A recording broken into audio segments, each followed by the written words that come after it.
This is a Samsung W series phone, specifically the W2018.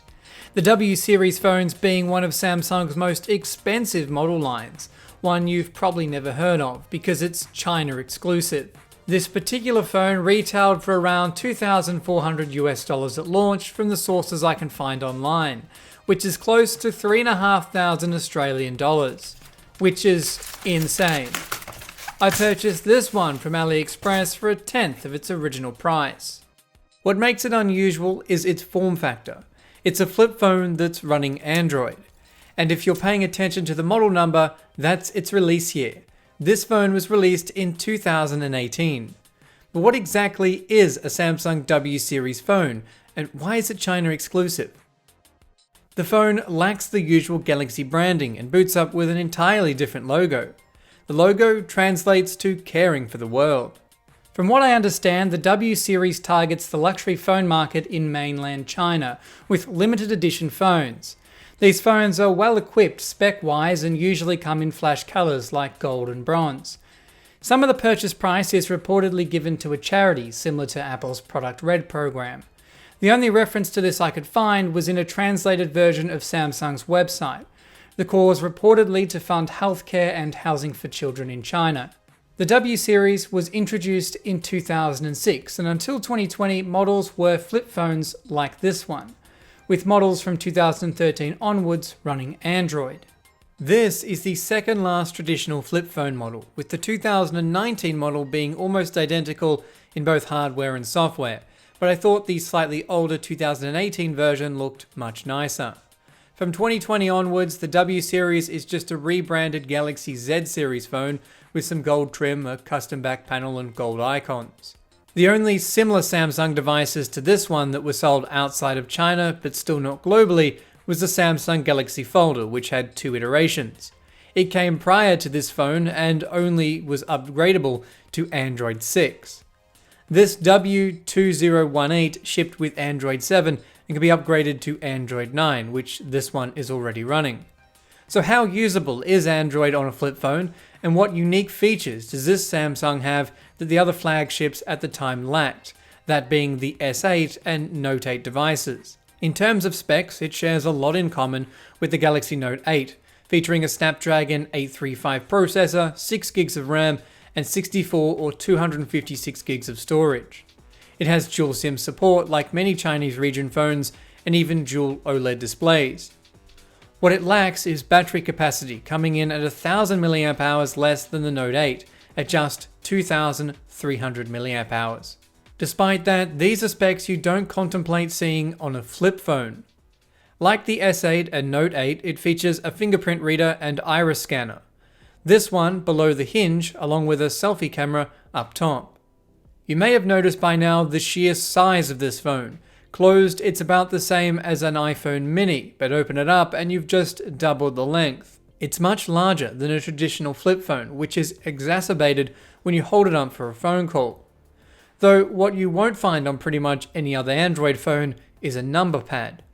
Now, I'm a massive fan of full keyboard phones, a daily one after all, but this early 2000s style of phone went out of fashion for a good reason. It's just too impractical to type on, and this phone doesn't really solve any of those historic issues. Of course, you can type on the touchscreen, but that kind of defeats the whole point of this phone. The keyboard acts like a traditional flip phone, in that you can dial numbers straight from the home screen, and the power button is the end call button. But because this phone can be used in a closed state, it also has an additional power button on the side. The end call button will turn the phone on and bring up the shutdown menu, but doesn't put the phone to sleep when pressed.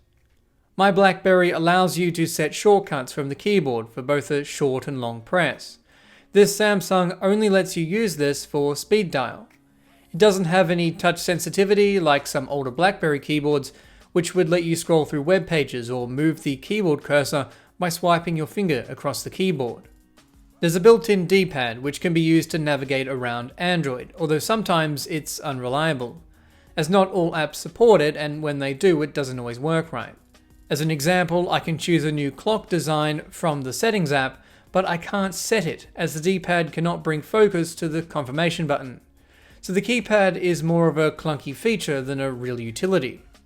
But overlooking the physical device, it's running a Chinese version of Android software, which means no Google Play Store, you can't pair watchOS smartwatches, and things like Hey Google or Android Auto are also likely not to function.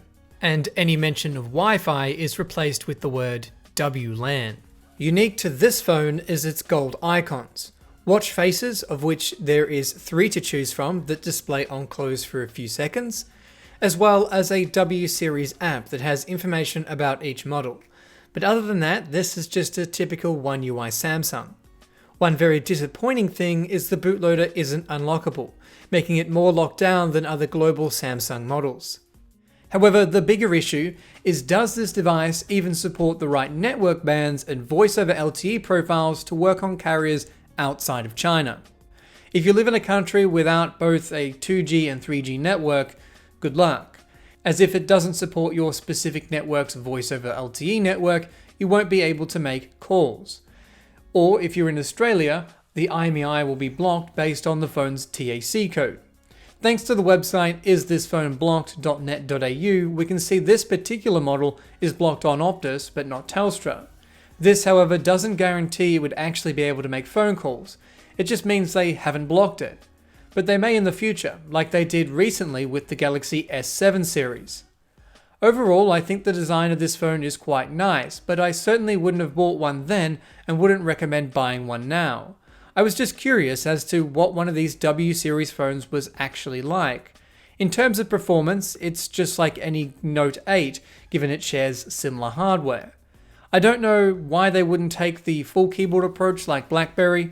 If this had a full keyboard, I believe it would have been a much more useful phone, and not just something that looks cool. If you're looking to test a device like this one after repair or before sale, test it with iTest. My phone testing application is available for both iOS and Android. iTest gives you the ability to test many hardware functions, including those not typically easy to test without the aid of such an application, including the sensors, NFC, and color and burn-in. The Android version also allows for testing of spoofed hardware info, typical on cheap imports, along with voice over LTE compatibility to prepare for 3G and 2G shutdowns around the globe. And on that note, this has been a Hugh Jeffries video. If you like what you saw, consider subscribing and check out the playlist for tech that's not what it seems. And if you're looking for any used devices, be sure to check out my online store, link for which is down in the description. That's all for this video, and I'll catch you guys next time.